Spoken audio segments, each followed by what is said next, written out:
Hello साथियों, मैं मीनाक्षी शुक्ला एक बार पुनः आप सभी का स्वागत करती हूँ आपके अपने प्लेटफॉर्म टारगेट विद केसीएच में। साथियों चलिए शुरू करते हैं आज की टिप्स।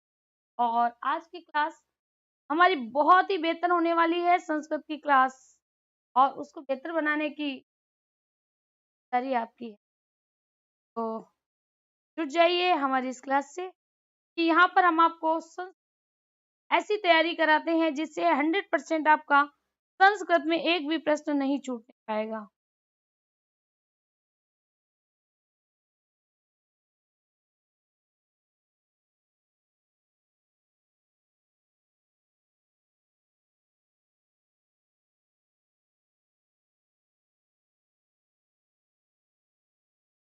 तो पहला आपको एक स्थिति दिखाई दे गया होगा। कहता है अस्माकं प्रदेश राजधानी लखनऊ नगरम अस्ति तद नगरम निकषा नैमिषारण्यम प्राचीनम तीर्थस्थलम अतीव प्रसिद्धम।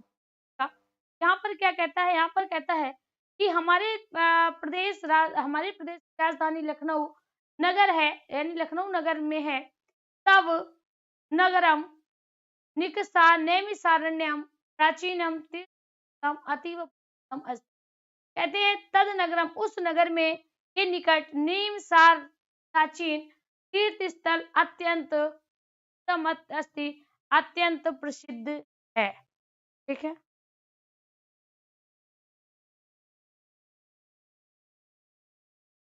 आगे कहता है, ध्यान दीजिएगा, आगे यहाँ पर कहता है तत्र पुरा एकस्मिन् आश्रमे, तत्र मतलब वहां, पुरा मतलब पहले, एक आश्रम में ऋषि मुनि गुरु कवि छात्र निवसन्ति स्म, निवास करते थे।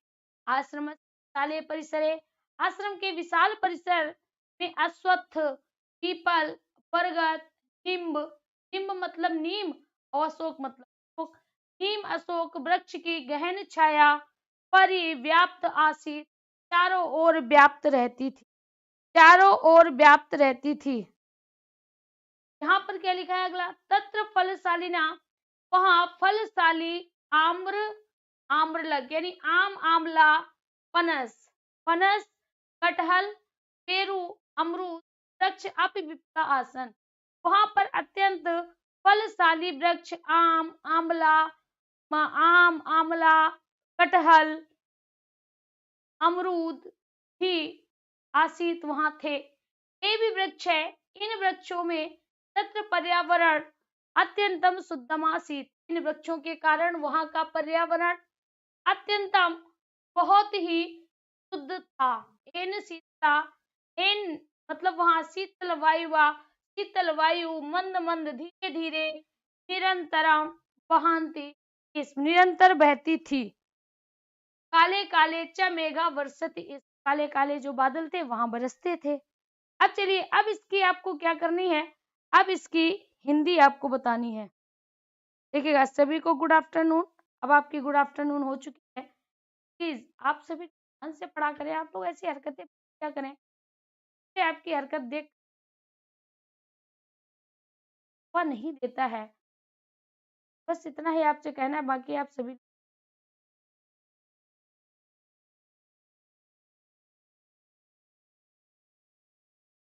पहला क्वेश्चन कहता है अश्वत्थ इति पदस्य को अर्था। कहता है अश्वत्थ, अश्वत्थ किसे कहते हैं? अश्वत्थ कहते हैं पीपल को। तो पीपल पद का अर्थ क्या है? सॉरी, कहता है अश्वत्थ पद का अर्थ क्या है? अमरूद, बरगद, पीपल, आम। तो आप क्या कहेंगे? आप कहेंगे बरगद को बट कहते हैं, अमरूद को पेरू कहते हैं, आम को आम्र कहते हैं। विकल्प यहाँ पर क्या हो जाएगा? विकल्प आपका हिट हो जाएगा। कहते हैं लखनऊ नगरम कस्य राजधानी अस्य। अब देखिए, कहता है लखनऊ नगरम, लखनऊ नगर कस्य किस प्रदेश से, अब जो प्रदेश है ना, वो प्रदेश की षष्ठी विभक्ति। कहता है प्रदेश की राजधानी है। लखनऊ किस प्रदेश की राजधानी है? आंध्र प्रदेश की, राजस्थान की, उत्तर की या उत्तराखंड की? विकल्प क्या जाएगा? उत्तर प्रदेश की राजधानी लखनऊ है। उत्तर प्रदेश की राजधानी लखनऊ है। अगला प्रश्न कहता है आश्रमस्य परिसरे, फिर देखिए अस्य आ गया, यानी अस्य आया है तो यहाँ पर भी जाएगी। कहता है आश्रम के परिसर, परिसर मतलब मैदान, आश्रम के मैदान में कस्य वृक्षा नास्ति, कस्य मतलब कौन सा वृक्ष, नास्ति नहीं है, का जो परिसर है, प्रांगण है, वहां पर कौन सा वृक्ष नहीं है। कहता है आंवला है, क्या आंवला था, आम आम्रक था, खरजूर की बात नहीं की गई थी, कटहल को पनस कहा गया था और अमरूद कहा गया। विकल्प आपका क्या हो जाएगा, बी विकल्प हो जाएगा, खजूर की चर्चा नहीं, खजूर की चर्चा कहीं पर भी। कहता है आश्रम में के निवसंति, इस कौन निवास करता था, आश्रम में कौन निवास करता था, कि मुनि या सभी। यहाँ पर आपका विकल्प क्या हो जाएगा, आश्रम में गुरु भी रहते थे, आश्रम में मुनि भी रहते थे, आश्रम में सभी लोग साथ साथ रहते थे। यहाँ पर आपका विकल्प क्या हो जाएगा, बी विकल्प। अगला प्रश्न काले काले मेघा पुत्र बरसती, जो काले काले बादल थे वो कहाँ बरसते थे। सबसे पहला है आश्रम में, या वन में, या तीसरा है विद्यालय में या लखनऊ। हमारी देश की राजधानी लखनऊ, लखनऊ के समीप नीमसार का स्थल था, है ना, वहां पर एक वन था, वन में एक आश्रम था, आश्रम में गुरु मुनि ऋषि साथ साथ रहते थे, और उसके आश्रम के परिसर में देखा जाए तो कई फलशाली भी वृक्ष थे और वातावरण को सुंदर स्वच्छ रखने वाले भी वृक्ष लगे हुए थे, और वर्षा होती थी वहां पर काले काले बादल आते थे। ये बात किसकी कही गई है, याद रखिएगा, आश्रम की बात हो रही है। ए विकल्प आपका राइट हो जाए, ए विकल्प राइट हो जाए। अगला प्रश्न कहता है निकषा इति पदस्य कुअर्था, तो देखिएगा निकषा आप सभी जानते हैं निकषा किसे कहते हैं, निकषा का अर्थ होता है निकषा का अर्थ क्या होता है, निकट होता है, निकट का मतलब हम क्या कह सकते हैं,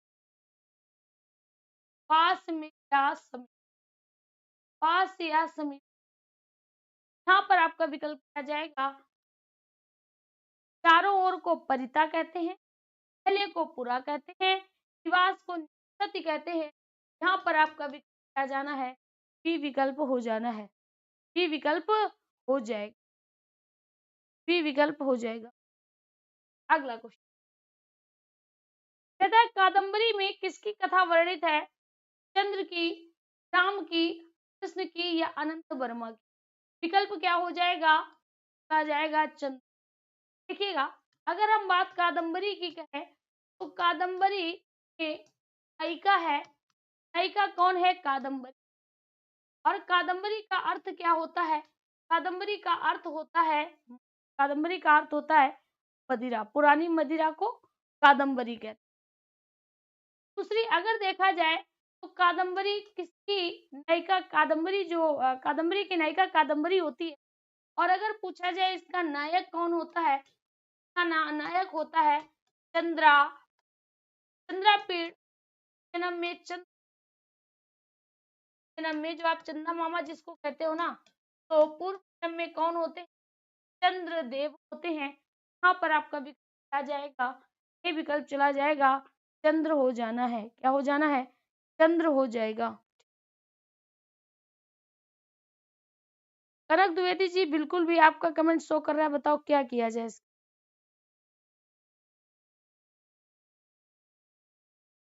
अगला क्वेश्चन कहते सुख नासोपदेश में किसकी कथा वर्णित है, कादम्बरी की, हर्षचरित की, शिवराज विजय की या 10 कुमार चरित। यहाँ पर क्या कहता है, सुख नासोपदेश, तो नासोपदेश का अर्थ क्या हुआ, क्या सबसे पहला है तो नाश, क्या है तो नाश है, प्लस यानी अगर देखा जाए तो आ और उ में क्या बना देते हैं, ओ बना देते हैं, तो नाश उपदेश जाएगा। नाश उपदेश की अगर हम बात करें, नाश उपदेश का वर्णन किसने है, कादम्बरी है। कादम्बरी में, यहाँ पर आपका विकल्प क्या जाएगा, ए चला जाना है। अगर पूछा जाए कादम्बरी को लिखा किसने है, बाणभट्ट ने। के दो भाग थे, था पूर्व भाग और दूसरा था उत्तर। पूर्व भाग को किसने लिखा, पूर्व भाग को मेरे साथियों बाणभट्ट ने लिखा था, और जो भाग था वो भट्ट ने लिखा था। किसने लिखा था, भूषण भट्ट ने लिखा था। यहाँ पर आपका विकल्प क्या हो जाना, ए विकल्प हो जाएगा। ए विकल्प आपका राइट हो जाना है। क्लियर सभी को? हाँ, कादम्बरी में सुखनास उपदेश है।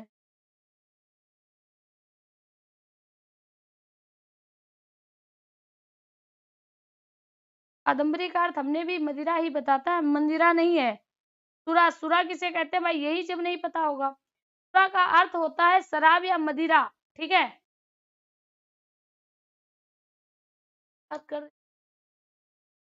बच्चों हाँ, तैयारी कर रहे हो टीचर की और बच्चों वाले क्वेश्चन।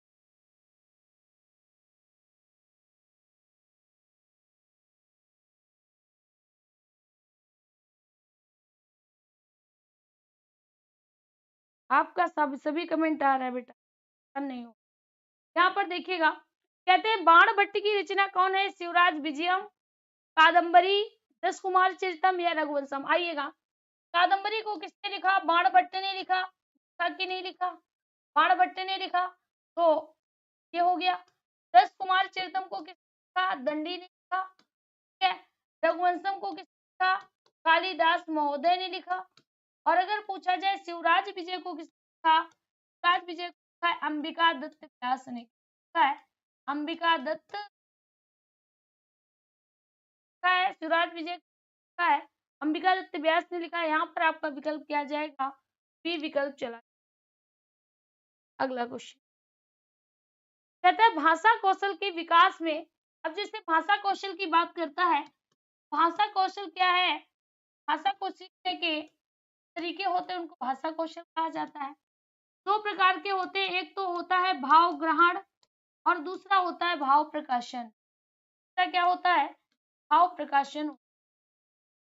अब अगर आपसे कहा जाए भाव ग्रहण, ग्रहण मतलब होता है लेना, तो आप कोई आपसे कुछ कहता है, आप कैसे सीखते हो, आप अपने कानों से सुनकर सीख, क्या कहोगे, या पढ़कर, या पढ़कर।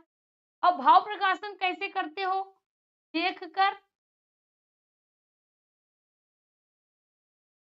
लिख कर, यानी भाव प्रकाशन का मतलब क्या है, भाव प्रकाशन का मतलब है कि किसको अपनी बात बताना, किसको अपनी बात बताना।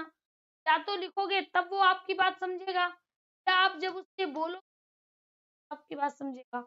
यानी क्या कहता है, कहता है भाव ग्रहण कैसे किया जाता है, तो सुनकर और पढ़कर किया जाता है। विकल्प यहाँ पर क्या हो जाएगा, डी विकल्प हो जाएगा।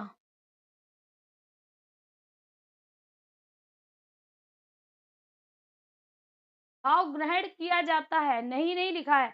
भाव कौशल के विकास को, भाव कौशल के विकास में भाव ग्रहण किया जाता है, भाव ग्रहण सुनकर और पढ़कर किया जाता है, डी विकल्प हो जाएगा।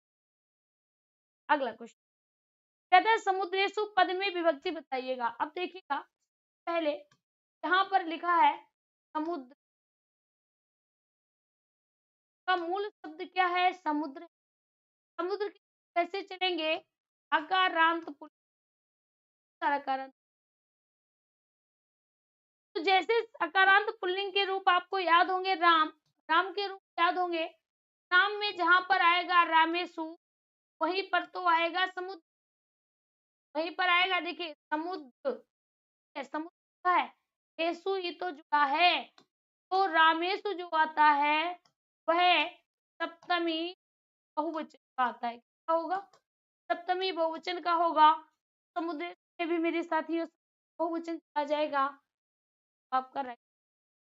अगर पूछा जाए यस से, तो षष्ठी, अगर पूछा जाए राम या नाम, राम या नाम, तो षष्ठी बहुवचन, षष्ठी। अगर पूछा जाए याम, याम पूछा जाए क्या हो जाएगा? सप्तमी। अगर पूछा जाए तो सप्तमी बहुवचन, सप्तमी बहुवचन। यहाँ पर आपका क्या जाएगा? सप्तमी बहुवचन हो जाएगा। विकल्प आपका राइट होगा। क्या होगा? ए विकल्प आपका राइट हो जाना है। आगे बढ़ते हैं।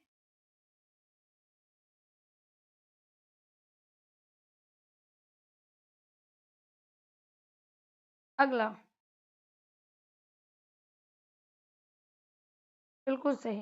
अगला क्वेश्चन कहता है गच्छामी पद में लकार बताइए। अब देखिएगा यहाँ पर क्या कहता है? गच्छामी। यहाँ पर आपसे प्रश्न है गच्छामी। गच्छामी कहाँ पर आएगा? गच्छ मूल शब्द है और गच्छ में क्या जुड़ा? आमी। आमी याद आया है, कहाँ जुड़ता है? याद आया ना? क्या याद आया? आपको याद आया होगा कि का अंति। ये किसमें है? प्रथम पुरुष।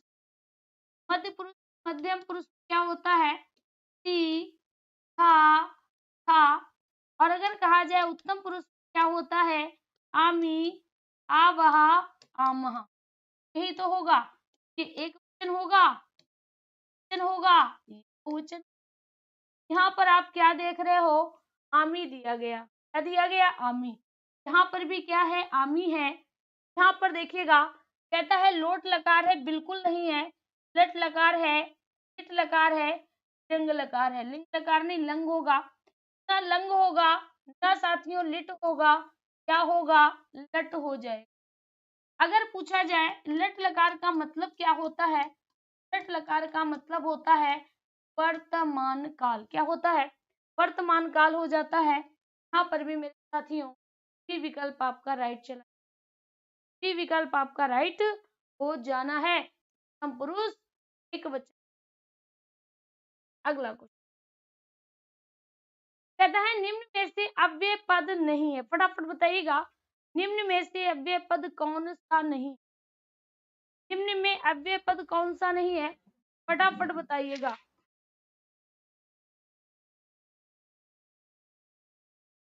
इसे बताइएगा।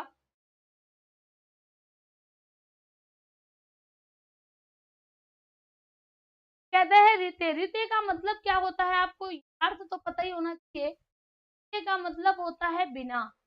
कदा का मतलब क्या होता है? कब। ठीक है। एकदा का मतलब होता है एक बार। और जालजा का मतलब क्या होता है? कमल।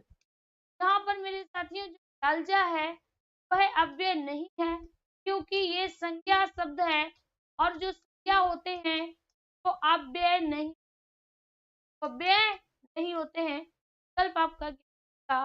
डी विकल्प चला जाएगा। डी विकल्प आपका राइट हो जाना है। अगला प्रश्न कहता है अनार को संस्कृत में कहा जाता है दाड़िमम, द्राक्षा, खरजूरम या कदली। कदली किसे कहते हैं? कदली कहते हैं केला को। खरजूरम किसे कहते हैं? खरजूरम कहते हैं खजूर।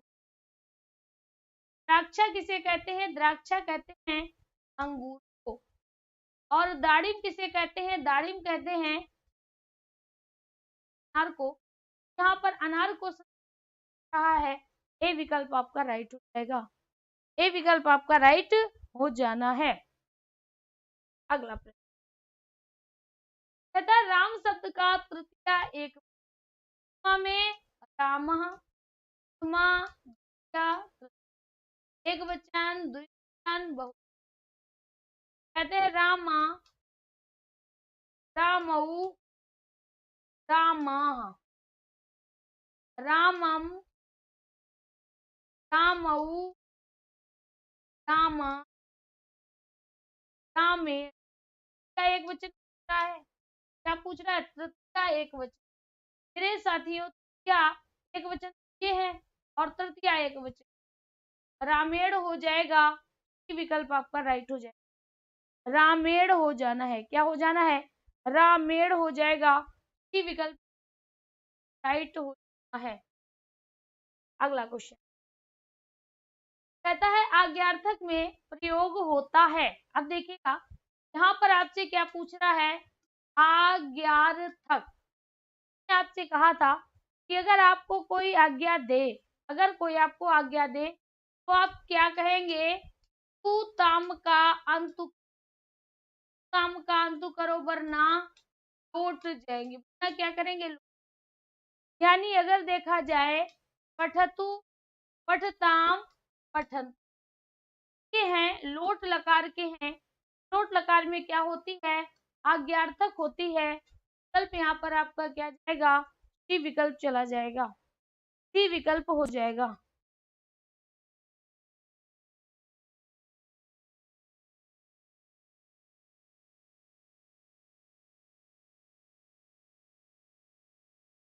ऐसा नहीं है दीपक,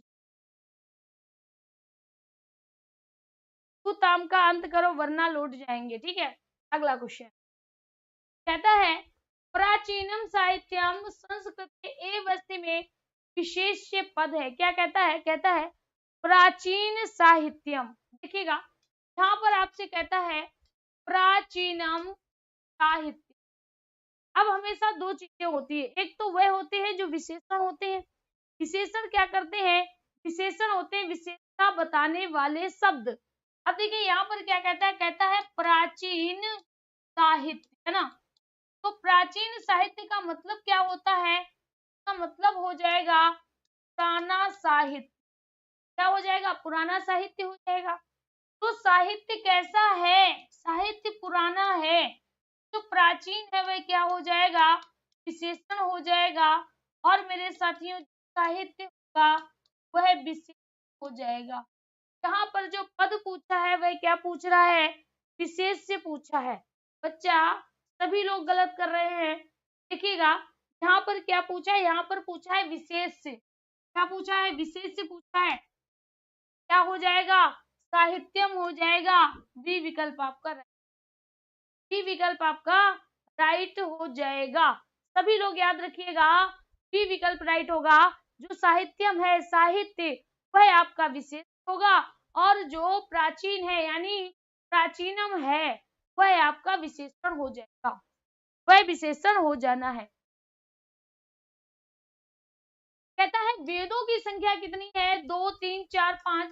विकल्प क्या जाएगा, सी। कौन कौन से, सबसे पहला ऋग्वेद, सामवेद, तीसरा यजुर्वेद, यजुर्वेद और चौथा मेरे साथियों क्या है, अथर्ववेद। अथर्ववेद को सबसे पुराना वेद माना जाता है, हम कह सकते हैं सबसे नया वेद माना जाता है ना। सबसे नया वेद या सबसे सबसे बाद का वेद माना जाता है ऋग्वेद को सबसे प्राचीन। सबसे प्राचीन वेद ऋग्वेद, सबसे नया वेद या सबसे बाद का वेद अथर्ववेद है। विकल्प क्या हो जाएगा, सी हो जाएगा। 4 चला जाना है, क्या चला जाना है, 4 हो जाएगा। ठीक है, अगला क्वेश्चन कहता है संस्कृत भाषा का पर्यायवाची नहीं है। अच्छा एक बात बताओ, संस्कृत भाषा को क्या कहते हैं, संस्कृत क्या कहते हैं। संस्कृत को सबसे पहले देवताओं के द्वारा बोला गया और ये सबसे पहले देवताओं की भाषा बनी, इसी तो भाषा कहते हैं, तो वाणी कहते हैं। नहीं देववाणी, देववाणी भी कहते हैं। साथियों अगर देखा जाए तो ये सबसे पहले देवताओं के द्वारा बोली, इसको भारती क्या बोलते हैं, भारती बोलते हैं। इसी को भाषा भी बोलते, भाषा भी बोलते हैं। क्या यहाँ पर कहता है दुर्भारती, का मतलब क्या होता है ना, तो अर्थ का अनर्थ हो जाएगा। दुर्भारती होगा, भारती होगा, देव भाषा होगा, भाषा हो जाएगा। ये विकल्प आपका राइट होगा क्योंकि पूछा नहीं है।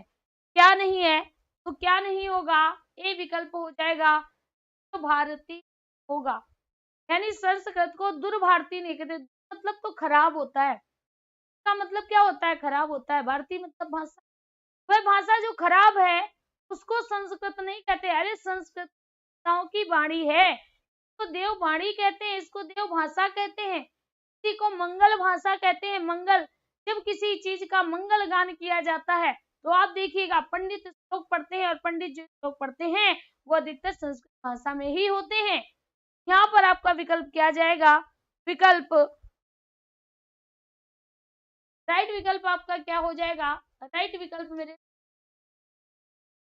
अगला कहता है लिखिता में प्रत्यय जुड़ा है। अब देखिएगा यहाँ पर आपसे क्या पूछा है, यहाँ पर आपसे पूछा है लिखिता, है ना। लिखिता में हम क्या निकालेंगे, लिख, जब लिख निकालेंगे अकता यानी जो ता बचेगा, ता का मतलब क्या है, ता का मतलब है अक्ता, ध्यान दीजिए क्या है अक्ता।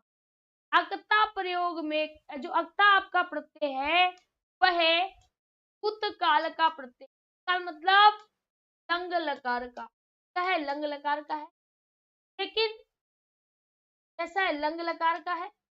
लेकिन अगर कभी भी अक्ता का प्रयोग वर्तमान में भी हो जाता है, लेकिन अक्ता का प्रयोग और वर्तमान रहा है तो यहाँ पर आपकी षष्ठी विभक्ति यानी षष्ठी विभक्ति दिखाने के लिए, षष्ठी विभक्ति बताने के लिए अक्ता का प्रयोग वर्तमान में होता है।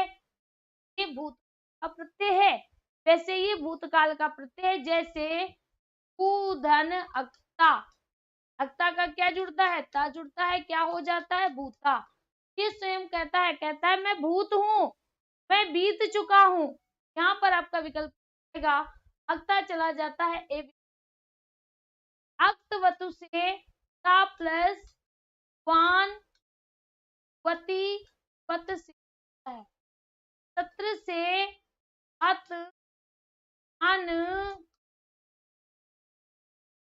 अगर सानच की बात करें सानच अन से है। विकल्प आपका क्या जाएगा, ए विकल्प का जाना है, ए विकल्प आपका राइट रहेगा, ए विकल्प आपका राइट रहना है। क्लियर सभी का, चलिए बहुत बढ़िया आगे बढ़ते हैं। कहता है इत युक्ता का संधि विकल्प क्या होगा, यहाँ पर लिखा है इत, अब जरा यहाँ पर देखिए क्या है, आधा ता है, ता के बाद या है, ता किसमें बदल जाएगा ई, क्या के साथ क्या है छोटा ऊ है, यहाँ तक शेष जो पीछे बचा है वो पीछे लगा दो, आगे लगा है वह आगे लगा दो, ता प्लस क्या हो जाएगा, यहाँ पर क्या हो जाएगा इति प्लस उपा, क्या हो जाएगा इति प्लस उपा हो जाएगा। विकल्प आपका क्या जाएगा, जड़ संधि हो जाएगी, का सूत्र होता है वो क्या होता है रची होता है। विकल्प आपका क्या जाएगा धन उपा, विकल्प चला जाएगा, सी विकल्प हो जाएगा, इति धन उक्त्वा हो जाए। आगे बढ़ते हैं, कहता है प्राधन एजते का संधि। अब देखिए यहाँ पर क्या लिखा, प्राधन, प्राधन एजते यानी प्रा जो है वह क्या है उपसर्ग है, ऐसा उपसर्ग है अकारांत, अकारांत उपसर्ग के बाद अगर ए या ओ आता है, क्या आता है ए या ओ आता है तो वह उपसर्ग में उपसर्ग में जाएगा। जैसे प्राधन एजते है तो प्रा ए में जुड़ जाता है, प्रे हो जाएगा जते का जते। पूछा जाए कि कौन संधि है तो याद रखना अगर ए या ओ इस वाले पद में आते हैं तो आपकी रूप, और अगर ए या ओ बाद वाले पद में आते हैं तो पर रूप। यहाँ पर ए कौन वाले पद में आया, बाद वाले पद में आया, ए या ओ कौन से पद में आया, बाद वाले पद में आया, कौन सी संधि होगी, पर रूप संधि जाएगी, क्या होगी पर रूप जाएगी। और पर रूप का सूत्र है एंगी पर रूप, कौन होगा एंगी पर रूपम हो जाएगा। विकल्प आपका क्या जाना है, बी विकल्प चला जाएगा, बी विकल्प चला जाएगा। अगला प्रश्न कहता है दृश्य इति धातु अक्त्वा प्रत्ययांत रूपम अस्ति। कहता है द्रस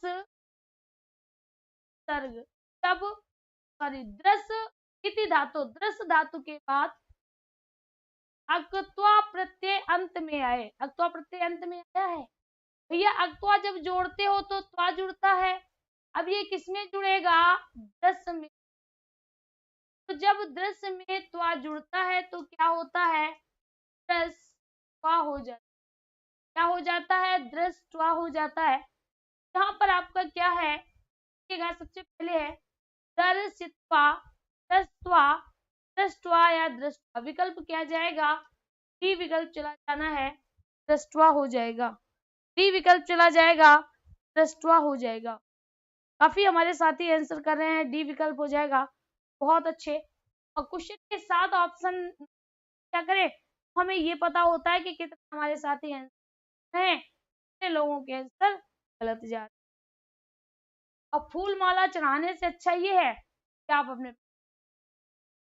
कहते हैं अंतःस्थानां प्रयत्नो वर्तते, यानी जितने भी ये प्रयत्न हैं ये आपके आभ्यंतर प्रयत्न। आभ्यंतर प्रयत्न के 5 भाग होते हैं। सबसे पहले स्तंभ, स्तंभ में आते हैं स्पर्श से। फिर दूसरा आता है ईसत स्तंभ, आता है ईसत स्तंभ आता है। इसमें 11 लावा आते हैं। फिर इसके बाद आता है ईसत विभ्रम, आपका चा हा सा आता है। फिर इसमें आपका आता है विव्रत, विव्रत में क्या आते हैं? सभी स्वर आते हैं। और समृत में हस्व आता है।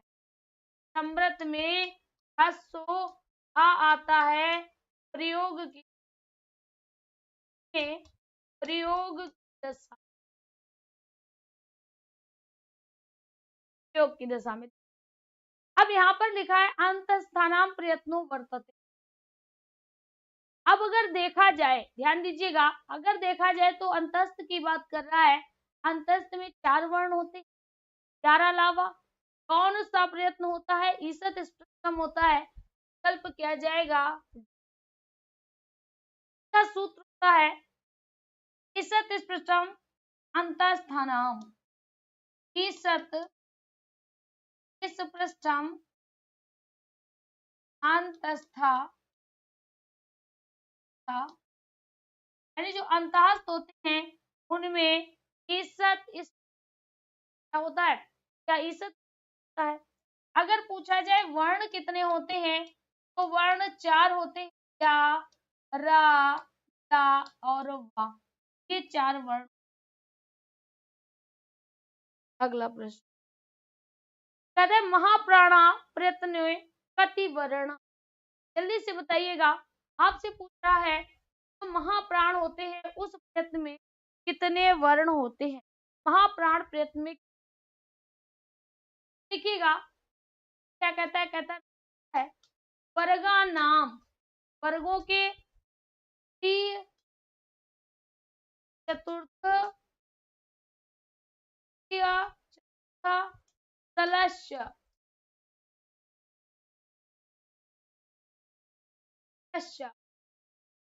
का मतलब क्या होता है ना? का मतलब क्या होता है देखिएगा। आप कह सकते नाम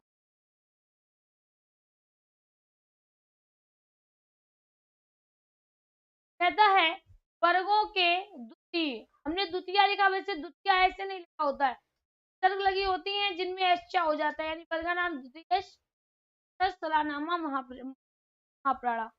कहता है वर्गों का, कहता है वर्गों का, ये मतलब सेकंड वर्ण। चतुर्थ यानी जो चौथा वर्ण है। सल मतलब, सल का मतलब है शाखा, शाहा। तो एक वर्ग में कितने वर्ण है? 2। वर्ग होते कितने हैं? 5, यानी इनमें टोटल संख्या कितनी? 10। 4 ये हो जाएंगे। एक वर्ग में 2, 5 वर्ग में 10, 4 ये जाने हैं, 14 हो जाने हैं। विकल्प आपका क्या जाएगा? डी विकल्प चला जाएगा। डी विकल्प चला जाएगा। प्रत्येक वर्ग का दूसरा। कुछ लोग कहते हैं ये समझ नहीं आता, देख लो भैया इसे का वर्ग है। का वर्ग क्या है? ये वर्ग है। अब इसमें का, हा, गा, खा, इन 5 वर्ण हो गए। पहला वर्ण, दूसरा वर्ण, तीसरा वर्ण, चौथा वर्ण और पांचवा।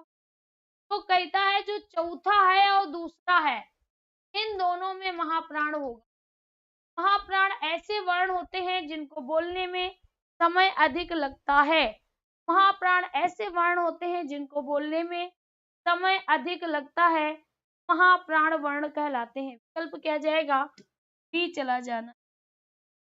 अगला कहता है लघुतम ध्वनि कथ्यते। लघुतम मतलब, लघु मतलब छोटा और लघुतम मतलब सबसे। कहते हैं सबसे छोटी ध्वनि मतलब ध्वनि कथ्यते कही जाती है। सबसे छोटी ध्वनि क्या कही जाती है? कहता है वर्ण कही जाएगी, शब्द कही जाएगी, वाक्य कहा जाएगा या वाक्य कहा जाएगा। मेरे साथियों, सबसे छोटी ध्वनि, सबसे छोटी ध्वनि जो होती है, सबसे हम वर्ण कहते हैं। क्या कहते हैं? विकल्प आपका क्या जाएगा? जब वर्ण और वर्ण को मिला लिया जाता है तो, जब शब्द और शब्द को मिला लिया जाता है तो वाक्य बन जाता है। जब वाक्यों के क्या कहते हैं? बातचीत कहते हैं। वाक्यों, विकल्प आपका क्या हो जाएगा? ए हो जाएगा। वर्ण हो जाना है। क्या हो जाना है? वर्ण हो जाएगा। अगला प्रश्न कहते हैं दुर्वचनम पदे उपसर्गा। कहता है दुर्वचन शब्द में कौन सा उपसर्ग है? उस है, दुर है, अप है या आ है? विकल्प आ जाएगा, चला जाएगा। यहाँ पर लिखा है वच। जब हम इसको अलग अलग करेंगे, पहला आएगा दुर और दूसरा आएगा वच। वचनम का मतलब क्या होता है? वचनम का मतलब वचन, और दुर का मतलब होता है खराब। यानी जो खराब वचन होते हैं वही दुर्वचन आते हैं। यहाँ पर आपका विकल्प जाना है बी विकल्प। बी विकल्प चला जाना है। अगला प्रश्न कहता है पंच पंचशती को अंक में लिखेंगे। यहाँ पर देखिए कहता है पंच। सरपंच नाम सुने हो ना? तो पंच किससे कहते हैं? 5 को। कहता है पंच, पंचसती का मतलब क्या होता है? जैसे सप्तसती होता है, आपने पढ़ा होगा सप्तसती, है ना? सप्तसती का मतलब क्या होता है? 7 और सती, 700 को कहते हैं सप्त। अब यहाँ पर क्या है? पंचसती मतलब 500, तो पंच पंचसती का मतलब क्या होगा? 505 हो जाएगा। पंच पंचसती का मतलब क्या हो जाएगा? 505 हो जाएगा। तो बोलते हैं पंचाशत, तो बोलते हैं एक पंचाशत। अब इसको क्या बोलेंगे? पंच पंचा, क्या बोलेंगे? पंच पंच। विकल्प क्या हो जाएगा? बी हो जाएगा। 505 हो जाना है। क्या हो जाना है? 505 हो जाना है। 505 हो जाए। अगला प्रश्न, अगला प्रश्न कहता है क्षमा ही परमम बलम। क्षमा मतलब क्षमा करना, क्षमा मतलब क्षमा, ही मतलब ही, परमम बलम परम बल है। यानी जो क्षमा करना ही सबसे बड़ा बल है। बल मतलब कहते हैं ताकत। सबसे बड़ी ताकत क्या होती है? क्षमा करना। तो क्या करते हैं, कोई एक बात है वो हमेशा पकड़े रहते हैं ना, तो वो क्या होता है उनके अंदर क्षमा करने की, जो बड़े लोग होते हैं, महान लोग होते हैं, वो क्या करते हैं, उनके अंदर क्षमा करने की प्रवृत्ति पाई जाती है। क्षमा ही परमम बलम में क्या हो जाएगा? यह मेरे साथ का वक्त दिया गया है। विदुर नीति दिया गया है, विदुर दिया गया है कि बी विकल्प आपका राइट हो जाए। बी विकल्प आपका राइट हो जाना है। आगे बढ़ते हैं। अगला क्वेश्चन कहता है पंचगवम समास से। पंचगवम मतलब 5, गवम मतलब गौए, पंचगवम समास से कहता है पंचगवम में कौन सा समास होगा? देखिए पंचगवम।